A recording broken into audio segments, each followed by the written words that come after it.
할렐루야, 좋은 아침입니다.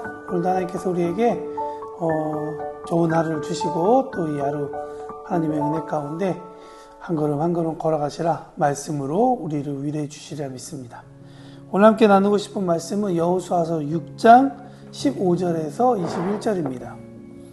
일곱째 날 새벽에 그들이 일찍 일어나서 전과 같은 방식으로 그 성을 7번 도니 그 성을 7번 돌기는 그날뿐이었더라.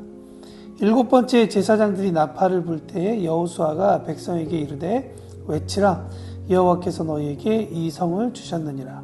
이 성과 그 가운데 있는 모든 것은 여호와께 온전히 바치되 기생 라합과 그 집에 동거하는 자는 모두 살려주라. 이는 우리가 보낸 사자들을 그가 숨겨 주었습니다. 너희는 온전히 바치고 그 바친 것 중에서 어떤 것이든지 취하여 너희가 이스라엘 진영으로 바치는 것이 되게 하여 고통을 당하게 되지 아니하도록 오직 너희는 그 바친 물건에 손대지 말라. 은금과 동철 기구들은 다 여호와께 구별될 것이니 그것을 여호와의 곳간에 드릴지니라 하니라. 이에 백성은 외치고 제사장들은 나팔을 불매 백성들이 나팔 소리를 들을 때 크게 소리질러 외치니 성벽이 무너져 내린지라. 백성이 각기 앞으로 나가 그 성에 들어가서 그 성을 점령하고 그 성 안에 있는 모든 것을 온전히 바치되 남녀노소와 소와 양과 나귀를 칼날로 멸하니라. 오늘 본문은 가나안 땅에 있었던 이스라엘의 첫 번째 전투를 보여줍니다. 신앙이 없는 사람에게는 신화와 같은 이야기죠. 내용은 이렇습니다. 가나안으로 들어가기 위한 첫 번째 관문은 여리고성이었습니다. 외벽과 내벽으로 둘러싸여진 아주 견고한 성이었습니다. 이 성이 뚫리면 그 다음부터 가나안으로 쉽게 들어갈 수 있었기 때문에 아주 단단하게 준비된 성이었습니다. 하나님은 이 성을 정복할 방법에 대해서 일반적으로는 이해될 수 없는 또 말도 안 되는 방법을 명하셨습니다. 그저 하루에 한 바퀴 말 없이 그 성을 도는 것이었습니다. 6째 날까지 한 바퀴 성을 돌고 7번째 날에만 7번을 도는 것 뿐이었습니다. 이 계획이 여호수아를 통해 하달되었을 때 이스라엘은 어떤 생각을 들었을까요? 아마 일반적이라면 난리를 폈을 것 같습니다. 우리가 묵상해왔던 신명기, 민수기만 보아도 마실 것이 없다고 투덜대며 모세에게 득달같이 달려들어 불평하고 그들과 싸우려 했던 이 이스라엘 광야 세대의 과거의 모습이 우리는 그려집니다. 그런데 웬일인지 그들에게 이번에는 그런 모습이 보이지 않습니다.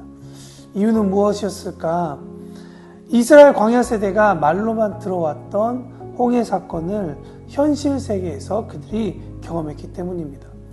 곡식을 거두는 시기에 넘치던 요단강이 홍해처럼 갈라졌고 물이 있던 자리는 진흙탕이 아니라 홍해처럼 마른 땅이 되어 그 위를 걸어 도하였기 때문입니다. 이 기적을 경험하고 나니 어떻게 그들이 하나님의 명령에 대해서 토를 달 수 있겠습니까? 오히려 이번 침묵은 전능하신 하나님의 압도적인 권능 앞에서 당연한 결과인지도 모릅니다. 오히려 이번엔 어떤 일을 행하실까라고 하는 그 기대감이 이스라엘 전체에게 있었을 것입니다. 오늘 그래서 본문은 우리에게 이야기합니다. 7번째 날 7번째 성을 돌고 난 후에 제사장들이 나팔을 불고 백성들은 소리를 지를 때 여리고성은 밖에서 안으로 무너져 백성들이 앞으로 나아가 성을 점령할 수 있었다 이야기합니다.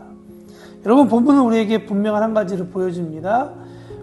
우리가 믿음 생활을 하는 것은 종교 수업의 한 과목을 이수하기 위해서가 아니라 성경을 배우는 이유가 하나님에 대한 것을 경험하기 위해서이다 라는 것을 우리에게 말합니다. 어떤 성경적 지식을 늘리기 위함이나 도덕적 수양이 아니라 오히려 말씀 가운데 하나님을 경험함으로 인해서 우리가 부귀, 영화, 형통 같은 것도 누릴 수 있지만 결국 인생의 의미를 우리가 발견하는 기쁨을 알게 된다는 것이죠. 오늘 우리의 삶은 어쩌면 여리고성을 도는 몇 번째 날과 같을 수도 있습니다. 침묵 가운데 하나님에 대한 기대함으로 우리가 하나님 앞에 기도하고 소통할 때 하나님은 우리에게 그분의 방법으로 우리의 언약, 우리를 향한 언약, 그리고 우리에게 주신 꿈을 잊지 않고 차곡차곡 그 일을 이루어 가시리라 믿습니다. 하나님께서 외치라 할 때 외치는 순종, 하나님께서 침묵하라 할 때 침묵할 수 있는 그 순종함을 통해 우리는 놀라운 일들을 경험하게 될 것입니다.